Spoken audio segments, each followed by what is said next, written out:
सो once again welcome dear students, आप सभी का एक बार फिर हार्दिक स्वागत है ऑलराउंडर बीएसएस कोचिंग इंस्टीट्यूट में।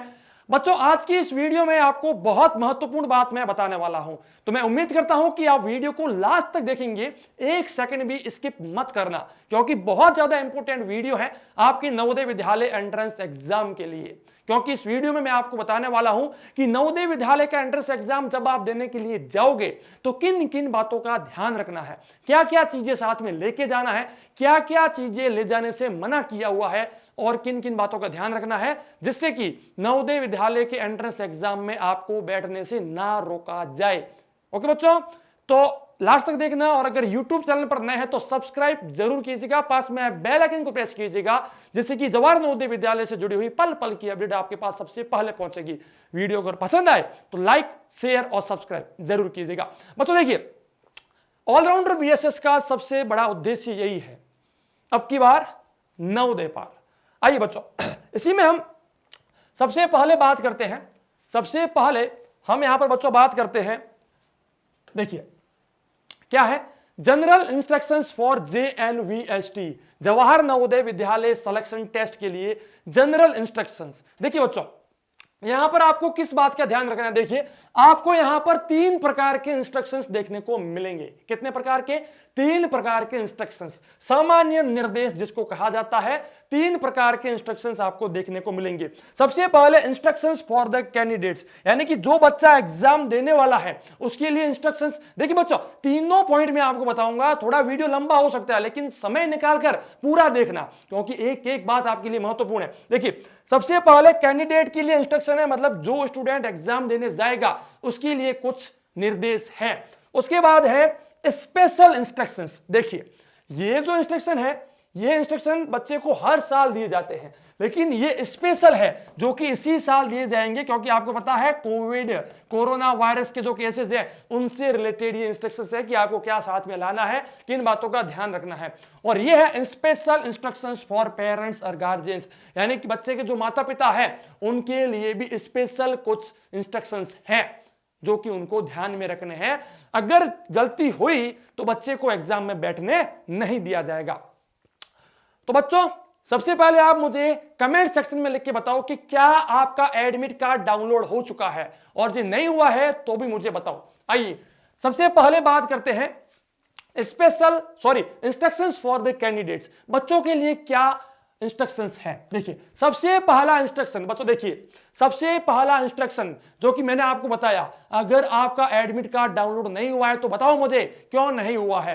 No candidate will be allowed to the test without the admit card under any circumstances, मतलब कि किसी भी हालत में किसी भी विद्यार्थी को बिना एडमिट कार्ड के एग्जामिनेशन हॉल में एंट्री नहीं मिलेगी। तो सबसे पहले इंश्योर कर लो जब आप सुबह एग्जाम देने जाओ तो एडमिट कार्ड आपके पास में होना चाहिए। और ध्यान रखना, एडमिट कार्ड के ऊपर किसी प्रकार का कुछ भी नाम या फिर कुछ भी कोड, कोई भी नंबर एटसेट्रा एटसेट्रा मत लिखना, क्योंकि ये आपकी सबसे बड़ी भूल होगी।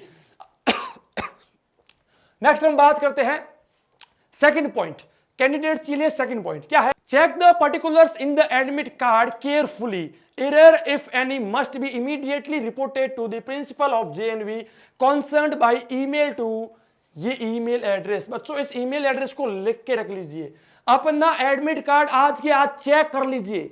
अगर उसमें नाम में, स्पेलिंग में, पापा के नाम में या किसी प्रकार की आपकी जो डेट ऑफ बर्थ है, एग्जाम का सेंटर है, मीडियम है, किसी में अगर एरर है तो या तो फिर आपका जो जवाहर नवोदय विद्यालय है उसके प्रिंसिपल से कांटेक्ट कीजिए, या इस ईमेल एड्रेस पर आप मेल भेजिए कि सर मेरा नाम ये है, ये मेरा एडमिट कार्ड है, ये मेरा रोल नंबर है, मेरा एग्जाम होने वाला है, लेकिन मेरे एडमिट कार्ड में ये एरर है, अब मुझे क्या करना होगा। देखिए बच्चों, ये आपको एग्जाम से लगभग 5-6 दिन पहले ही कर दो, क्योंकि एन वक्त पर ऐसी चीजें पॉसिबल नहीं है, नहीं होगी। इसलिए ये चीज मेन है कि अगर आपके एडमिट कार्ड में कोई भी एरर है तो उसको आप नवोदय विद्यालय के प्रिंसिपल से कांटेक्ट कीजिए। आइए बात करते हैं नेक्स्ट हमारे थर्ड कॉन्सेप्ट के बारे में, थर्ड पॉइंट के बारे में। No electronic devices gadgets except ordinary wrist watch are allowed in the examination hall, मतलब कि जो पहनने की घड़ी होती है, देखिए ये घड़ी है जैसे कि मैं पहन रहा हूं, ये घड़ी ऑर्डिनरी घड़ी नहीं है, क्योंकि इसको मैं फोन से कनेक्ट कर सकता हूं, इसके अंदर ब्लूटूथ का यूज कर सकता हूं। तो इस प्रकार की जो बैंड्स आते हैं, जो वॉचेज आती है, वो या फिर किसी प्रकार का कोई भी इलेक्ट्रॉनिक डिवाइस, फॉर एग्जांपल आपके जो ईयरफोन आते हैं, वायरलेस के हो गए, वायर्ड हो गए, मोबाइल हो गया, कैलकुलेटर हो गया, किसी प्रकार की कोई भी डिवाइस अलाउड नहीं है। तो गलती से भी लेकर के मत जाना। सिर्फ और सिर्फ वो घड़ी जो सुए वाली घड़ी होती है, वो घड़ी आप पहन के जा सकते हो, या फिर दूसरी जो घड़ी आती है जिसके अंदर नंबर शो होते हैं, वो भी पहन सकते हो। लेकिन वो घड़ी ऐसी ना हो जिसको हम ब्लूटूथ वायरलेस किसी से कनेक्ट कर सके, ठीक है। तो ऐसी गलती मत करना। आप मान लीजिए गलती से भी लेकर के गए हैं, फिर भी आपको एग्जामिनेशन हॉल में एंट्री नहीं दी जाएगी। नेक्स्ट हम बात करते हैं फोर्थ हमारे पॉइंट के बारे में। फोर्थ पॉइंट क्या कहता है? Do not carry any article except admit card and black blue ball pen in the examination hall. आपके एग्जामिनेशन हॉल में एक तो आपका जाएगा एडमिट कार्ड और एक ब्लैक या ब्लू बॉल पेन, ब्लैक या ब्लू बॉल पेन। अब देखिए, ब्लैक या ब्लू बॉल पेन आप कितने भी लेकर के जाओ, 4 लेकर के जाओ, 5 लेकर के जाओ, उससे आपको कोई रोकने वाला नहीं है। लेकिन इसके अलावा कुछ भी आपको साथ में ले जाने की अनुमति नहीं है। अब इसके बाद जो पॉइंट्स है वो भी आप ध्यान में रखिएगा। मतलब ऐसी बहुत सारी और भी चीजें हैं जो आप ले जा सकते हैं, लेकिन वो मैंडेटरी नहीं है। चलिए बात करते हैं नेक्स्ट हमारे 5वें पॉइंट के बारे में। Candidate is required to report to the examination centre latest by 10:30 AM। मतलब कि 10:30 सुबह के कैंडिडेट किसी भी हालत में एग्जामिनेशन हॉल तक पहुंच जाना चाहिए। 10:30। मैं तो कहता हूं कि आप 10 बजते ही पहुंच जाओ, 10 बजते ही आप पहुंच जाओ, लेकिन 10:30 तक किसी भी हालत में एग्जामिनेशन हॉल तक पहुंच जाना है। आइए बच्चों नेक्स्ट पॉइंट के बारे में बात करते हैं। नोट कीजिएगा ये सारे पॉइंट्स है ना। Candidate will not be permitted to appear for the test if reports late. मतलब कि अगर स्टूडेंट एग्जामिनेशन हॉल पर लेट पहुंचता है तो उसको किसी भी हालत में एंट्री नहीं मिलेगी। फिर कह रहा है total duration of the examination is 2 hours. मतलब कि कुल मिलाकर 2 घंटे का एग्जाम होगा, 11:30 से लेकर 1:30 बजे तक।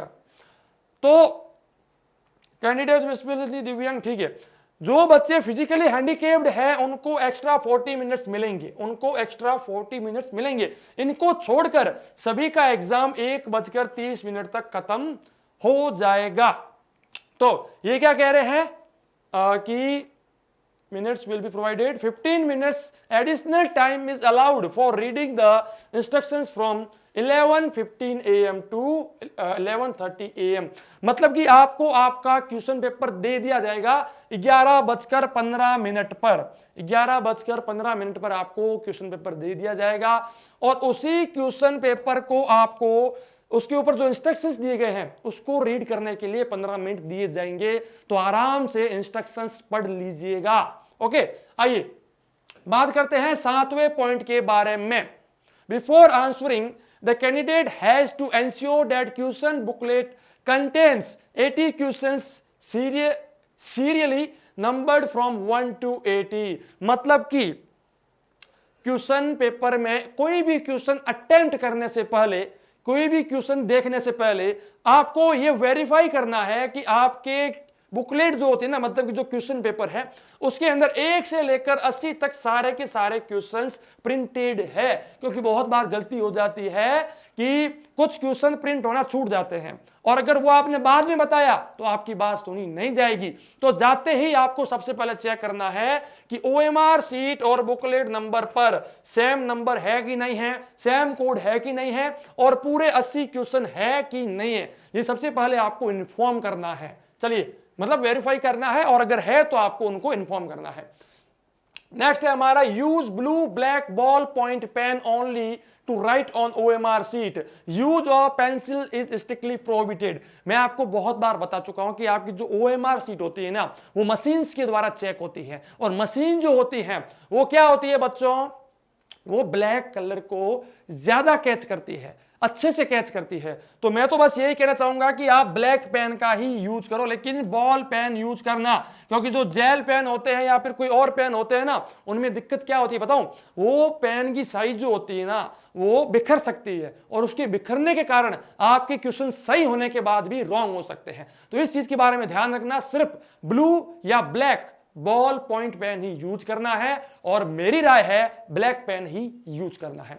आइए बच्चों, नेक्स्ट हम बात करते हैं 9th हमारे पॉइंट के बारे में। Each question is followed by 4 alternative answers marked A, B, C and D। मतलब कि आपको जितने भी क्वेश्चंस मिलेंगे वो जो क्वेश्चंस हैं उनके 4 ऑप्शन आपको मिलेंगे, A, B, C और D। तो वैसे तो ये आपको पता है, लेकिन फिर भी जवाहर नवोदय विद्यालय ने ये चीज इन्फॉर्म की है नोटिफिकेशन के द्वारा कि जो भी बच्चे हैं उनको बता दीजिए कि आपको 4 ऑप्शन मिलेंगे। आइए, candidate is required to select the correct answer and darken the corresponding circle of the chosen answer on the OMR answer sheet। मतलब कि जो बच्चा है, जो स्टूडेंट है, उसको चारों ऑप्शन में से जो सही ऑप्शन है उसको चूज करना है, और वो ऑप्शन आपने किस क्वेश्चन के लिए चूज किया है। OMR सीट में आपको देखिए किस प्रकार से भरनी है OMR सीट, वो मैं आपको बहुत बार बता चुका हूं, फिर भी मैं एक नेक्स्ट वीडियो लेकर के आऊंगा। उसके लिए आपको हमारे YouTube चैनल को सब्सक्राइब करना पड़ेगा, ताकि जैसे मैं वीडियो अपलोड करूं वो आपके पास पहुंच जाएगा। देखिए यहां पर क्या होता है कि मान लीजिए सबसे पहले क्वेश्चन का ए आंसर है, तो OMR सीट में भी आपको 1 2 3 इस प्रकार से लिखा हुआ होगा। तो सबसे पहले में जो ए है उसके ऊपर आपको गोला करना है बिल्कुल सही से। मान लीजिए सेकंड का सही आंसर बी है, तो आपको बी के ऊपर गोला करना है, ठीक है। तो इस प्रकार से आपको सर्किल भरने हैं। ओके बच्चों, no negative marking will be done. देखिए नेगेटिव मार्किंग क्या है, देखिए सबसे पहले इस चीज को समझ लीजिए। नेगेटिव मार्किंग बच्चों क्या होता है कि बहुत सारे एग्जाम्स में क्या होता है बच्चों कि आपने 80 में से 60 क्वेश्चन सही किए, तो उसको आपका मिल गया 1.2 मार्क ईच क्वेश्चन का। लेकिन 20 क्वेश्चन आपने गलत कर दिए, तो गलत किए हुए क्वेश्चंस के आपके नंबर कट जाएंगे। मान लीजिए -0.25, यानी कि हर गलत क्वेश्चन का आपका 0.25 मार्क्स कट जाएगा। ऐसा बहुत सारे एग्जाम्स में होता है, लेकिन नवोदय विद्यालय के इस एग्जाम में नेगेटिव मार्किंग नहीं है। मेरा कहने का मतलब, आप सारे के सारे क्वेश्चन अटेम्प्ट कर दो, आप पूरे 80 क्वेश्चंस को अटेम्प्ट कर दो। 60 क्वेश्चन मान लीजिए आपके गलत हो, मतलब 60 क्वेश्चन आपके सही हो गए, 20 क्वेश्चन आपके गलत हो गए, तो भी आपको 60 क्वेश्चन के जो मार्क्स होंगे वो मिल जाएंगे, और एक भी मार्क आपका गलत जो आपने दिया उत्तर उसका नहीं कटेगा। तो ये आपके लिए बेनिफिट है, फायदा है कि आपके इस एग्जाम में नेगेटिव मार्किंग नहीं है। तो मान लीजिए आपको 60 क्वेश्चन आ रहे हैं, 20 क्वेश्चन नहीं आ रहे हैं, तो 60 क्वेश्चन आप एकदम सही से ठोक के आ जाओ, 20 क्वेश्चन में कुछ भी ठोक के आ जाओ, A B C D जो भी आए ठोक दो। अगर कुछ भी सही हुआ तो कुछ तो मार्क्स मिलेंगे। ओके बच्चों, तो ये है नेगेटिव मार्किंग का मामला कि किसी प्रकार की कोई भी नेगेटिव मार्किंग नहीं होगी। नेक्स्ट हम बात करते हैं, नेक्स्ट हमारे जो पॉइंट है उसके बारे में। The question paper of same medium of examination as mentioned in the admit card will be provided. No change of medium of question paper is permitted. यहां पर कहने का मतलब है कि आपके एडमिट कार्ड के अंदर, आपके एडमिट कार्ड के अंदर जो एग्जाम का मीडियम वहां पर शो कर रहा है, उसी एग्जाम के मीडियम का आपको क्वेश्चन पेपर मिलेगा। उस समय आपको मीडियम चेंज करने की कोई भी परमिशन नहीं दी जाएगी। फॉर एग्जाम्पल, किसी बच्चे ने इंग्लिश मीडियम से फॉर्म भरा है, अब वो एग्जाम में जाकर कहता है कि सर मुझे तो इंग्लिश में एग्जाम नहीं देना, मुझे तो हिंदी में देना है, तो वो आपके लिए अलाउड नहीं होगा। आपके एडमिट कार्ड के ऊपर जो मीडियम होगा उसी मीडियम का आपको क्वेश्चन पेपर मिलेगा। आइए बच्चों, नेक्स्ट हम बात करते हैं 11वें क्वेश्चन के बारे में। Candidate must attempt all questions of each section, one has to qualify in each section separately. ये बहुत ही महत्वपूर्ण बात है बच्चों, ये चीज आपको शायद किसी ने नहीं बताई, मैंने बहुत बार बताई है वैसे तो लेकिन फिर से मैं आपको एक बार बता दे रहा हूं कि सेक्शन, आपको एग्जाम में 3 सेक्शन मिलेंगे। आपका सबसे पहला सेक्शन होगा ए, या फिर 1 2 3 आता है, हाँ, सेक्शन 1, सेक्शन 2 और सेक्शन 3, इस प्रकार से सेक्शन आते हैं। सबसे पहले सेक्शन में होता है आपका मेंटल एबिलिटी, मानसिक योग्यता। दूसरे में आती है मैथमेटिक्स जिसको हम गणित कहते हैं, तीसरे में आती है लैंग्वेज जिसको हम भाषा कहते हैं।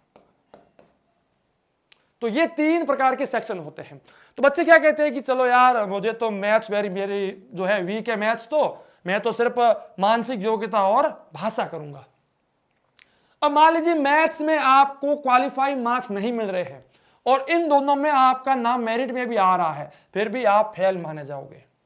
यहां पर बात आती है फेल पास की, क्योंकि बच्चों देखिए 40% मार्क्स आपको हर सेक्शन में लाने ही लाने हैं। जी सर, सॉरी वो एक बीच में कॉल आ गया था। तो मैं क्या बात कर रहा था कि आपको 40% मार्क्स ईच सेक्शन में लाना ही लाना होगा। यह आपके लिए इंपॉर्टेंट है। मेरा कहने का मतलब मानसिक योग्यता में आपको 40 क्वेश्चंस देखने को मिलते हैं, कुल मिलाकर 50 मार्क्स होते हैं। ओके, अब 50 मार्क्स जो है, इस 50 मार्क्स का अगर मैं 40% फाइंड आउट करता हूं बच्चों, मतलब कि 20 नंबर तो आपको मानसिक योग्यता में मिलने ही चाहिए। अब मान लीजिए कि मैथ्स आपके आती है 25 नंबर की और लैंग्वेज भी आपके आती है 25 नंबर की। मान लीजिए दोनों सेक्शन में आपको पूरे में से पूरे नंबर मिल गए, 50 में से 50 नंबर मिल गए। ओके, लेकिन मानसिक योग्यता में आपको 20 मतलब कि 50 में से सिर्फ 19 नंबर ही मिले, 50 में से सिर्फ 19 नंबर ही मिले मान लीजिए। तो कुल मिलाकर कितने हो गए? 69 नंबर। 69 नंबर। अब 100 में से 69 नंबर मिल गए। अब आपके जिले में मेरिट में आपका नाम आ रहा है, मान लीजिए बाई चांस 69 नंबर पर आपका नाम आपके जिले की मेरिट में आ रहा है, बट फिर भी आपका सिलेक्शन नहीं होगा, बिकॉज आप एक सेक्शन में फेल हो चुके हैं, क्योंकि 40% स्कोर आपका हो ही नहीं रहा है, इस कारण से आपका सिलेक्शन नहीं होगा। इसी प्रकार से मान लीजिए कि मेंटल एबिलिटी जो मानसिक योग्यता है उसमें आपको 50 में से 50 मिल गए। इसी प्रकार से मैथ्स के अंदर आपको 25 में से 25 मिल गए, लेकिन हिंदी जो है उसका 40% क्या होगा बच्चों? 25 नंबर की कुल होती है, उसका 40% ये हो गया आपके 4 से भाग दो है ना, 10 नंबर। अगर हिंदी में आपको 10 नंबर नहीं मिले तो आप सीधे फेल हो गए।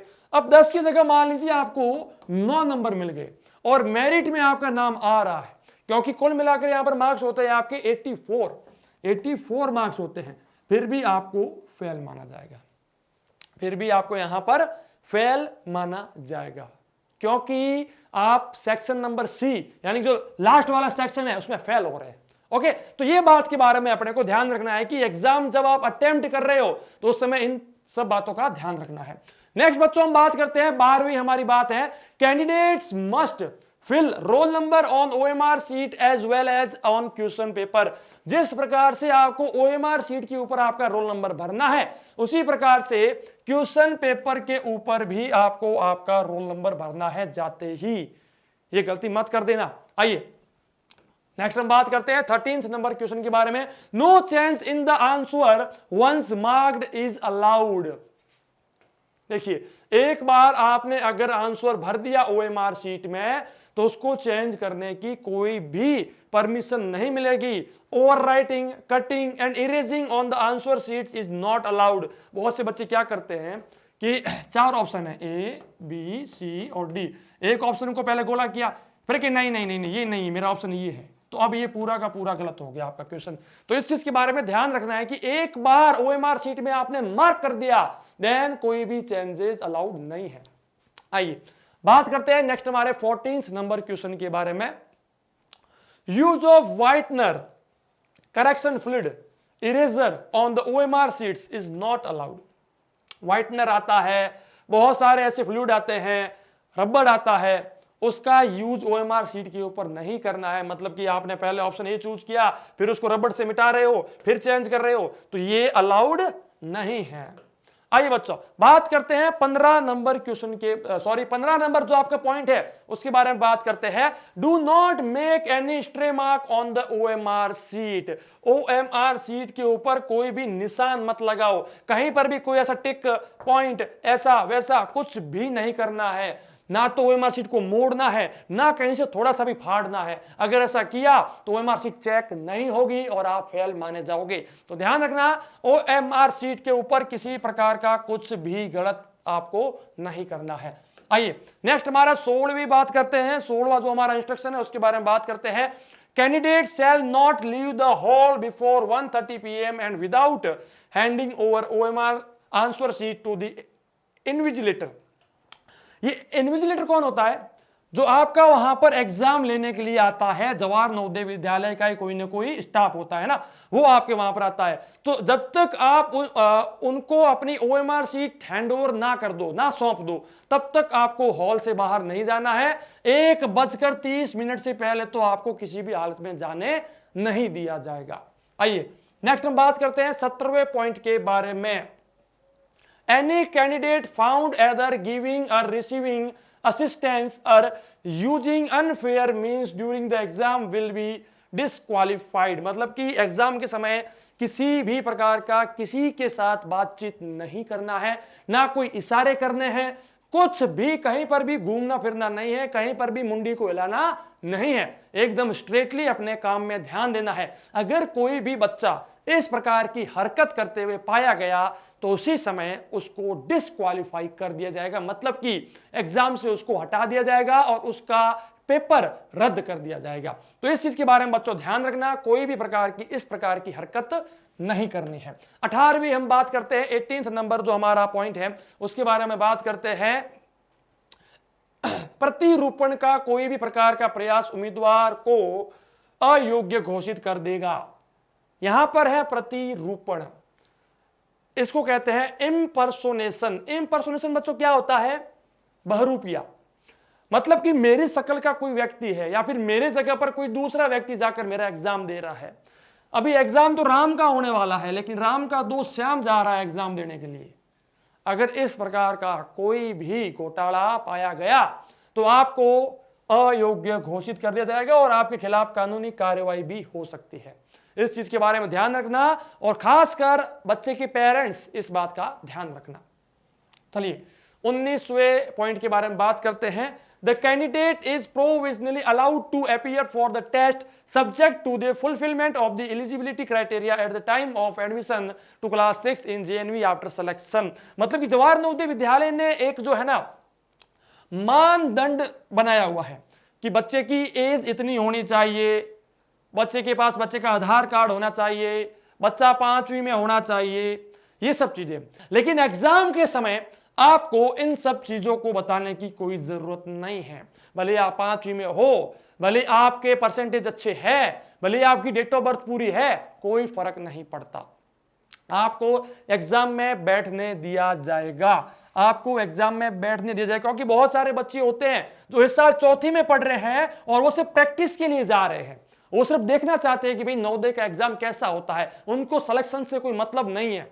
तो उन बच्चों को भी एग्जाम में बैठने दिया जाएगा, किसी प्रकार से रोका नहीं जाएगा। लेकिन सिलेक्शन हो जाने के बाद उनको एडमिशन नहीं मिलेगा। बस इस चीज के बारे में ध्यान रखना।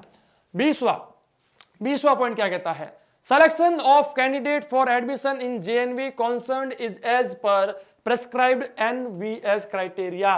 मतलब कि भले ही आपने एग्जाम दे दिया, एग्जाम पास कर दिया, सब कुछ है, लेकिन फाइनल सिलेक्शन जो होगा वो नवोदय विद्यालय के जो रूल्स हैं, जो नवोदय विद्यालय ने मानदंड बनाया हुआ है, उसी के अकॉर्डिंग आपको लिया जाएगा। अगर कहीं पर भी कोई भी छूट रह गई तो आपको नहीं लिया जाएगा।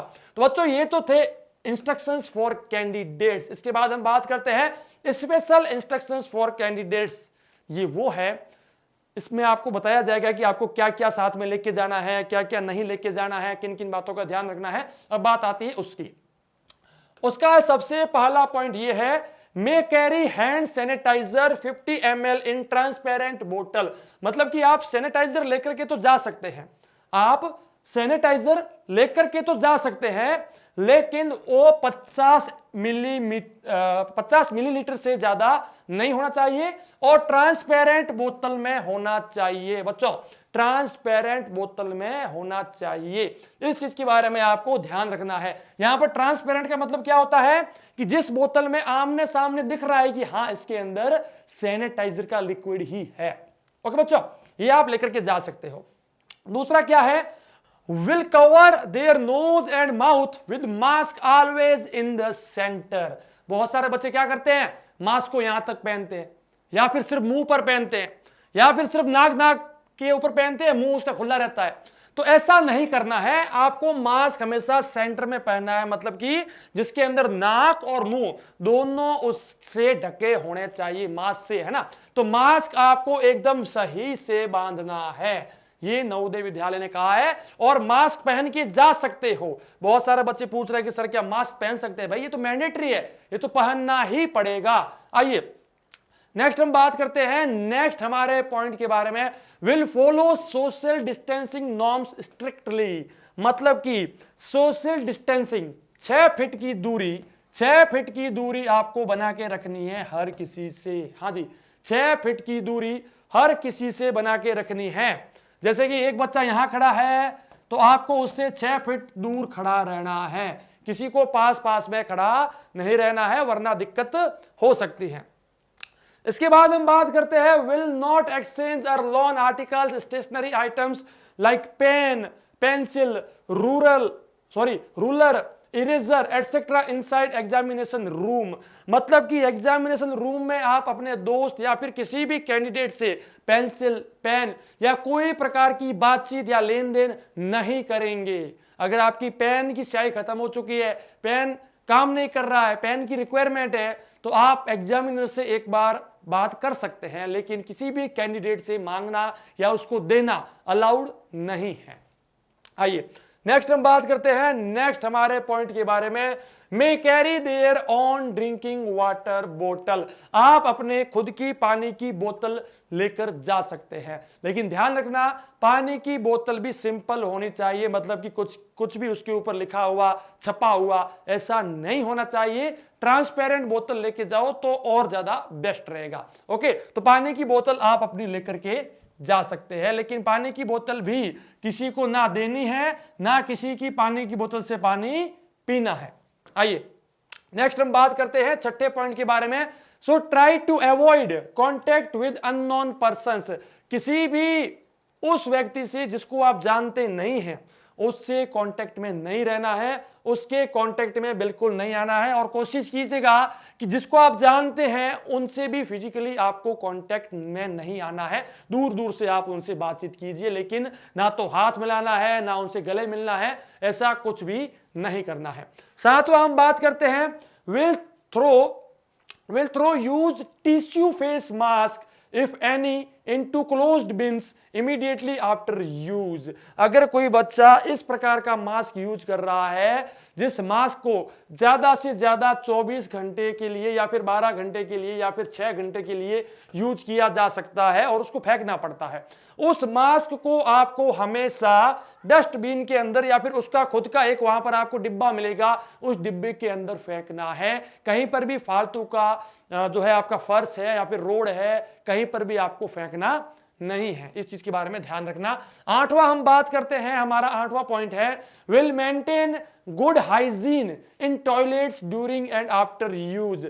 जब भी आप बाथरूम में जाते हो या फिर कहीं पर भी पानी पेशाब के लिए जाते हो तो वहां पर साफ सफाई बरकरार रखनी है, किसी प्रकार की गंदगी नहीं फैलानी है। इस चीज के बारे में ध्यान रखना है। नौवां हमारा पॉइंट क्या कहता है, शुड, देखिए बिना धुले हाथों से आंख, नाक या मुंह को नहीं छूना चाहिए। हाथ जब तक एक प्रकार से बिल्कुल सैनिटाइज ना हो जाए, साफ ना हो जाए, तब तक आपको अपने जो है आंख, नाक और मुंह को छूना नहीं है, नहीं छूना है बच्चों। आइए नेक्स्ट हम बात करते हैं, क्या है, विल नॉट शेक हैंड्स और hug at any cost while greeting. मतलब कि किसी भी व्यक्ति को जब आप गुड मॉर्निंग कहते हैं, गुड इवनिंग कहते हैं, नमस्कार कहते हैं, हेलो हाय कहते हैं, फर्स्ट टाइम मिलते हैं, कभी भी मिलते हैं, तो दूर रहकर आप गुड मॉर्निंग बोल दो, दूर रहकर आप नमस्कार बोल दो, लेकिन उनसे हाथ नहीं मिलाना है, ना ही उनसे हग करना है, मतलब कि उनके गले भी नहीं लगना है। आइए नेक्स्ट हम बात करते हैं, will not spit in public places. सार्वजनिक स्थानों पर नहीं थूकेंगे। देखिए सार्वजनिक स्थानों पर थूकना तो बिल्कुल मना होता ही है वैसे भी, लेकिन यहां पर भी दिया है कहीं पर भी थूकना मना है। वैसे तो आपका कोई भी ऐसा मेरे ख्याल से हैबिट है नहीं कि आपको बार बार थूकना पड़े, तो भाई कहीं पर भी सार्वजनिक स्थान पर थूकना नहीं है। आइए, should be confident that they are not infected or having any symptoms of COVID-19। मतलब कि आपको बिल्कुल इंश्योर करना है, आपको कॉन्फिडेंट रहना है, या फिर आपको खुद को देखना है कि आपको कोरोना वायरस नहीं है, कोविड-19 की बीमारी आपको नहीं है, और ना ही इसके कुछ सिम्टम्स है, मतलब कि जुकाम, बुखार, खांसी। अगर ऐसा कुछ भी है तो आप एग्जाम में ना जाए तो ही बेहतर है, आप एग्जाम में ना आए तो भी बेहतर है। will seek advice on COVID-19 from their parents before leaving for the examination center।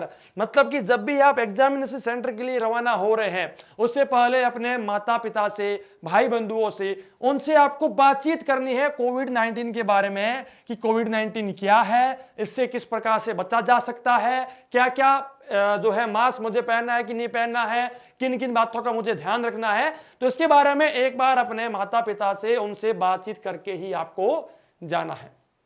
आइए बच्चों, 14th हम बात करते हैं, will sanitize hands with sanitizer before entering the center। hand sanitizer will be available at various locations in the centre. Centre में प्रवेश करने से पहले सैनिटाइजर से हाथ साफ करेंगे। केंद्र में विभिन्न स्थानों पर हैंड सैनिटाइजर उपलब्ध होगा। मतलब कि हैंड सैनिटाइजेशन आपको करके ही एग्जामिनेशन सेंटर में घुसना है। आइए बात करते हैं 15th नंबर पॉइंट के बारे में।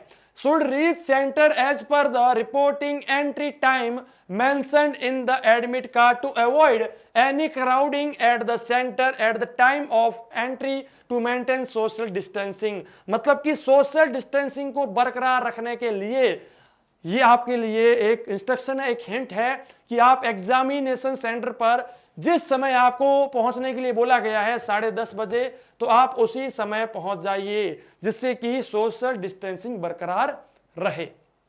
आइए नेक्स्ट हम बच्चों बात करते हैं special instructions for the parents और गार्जियंस।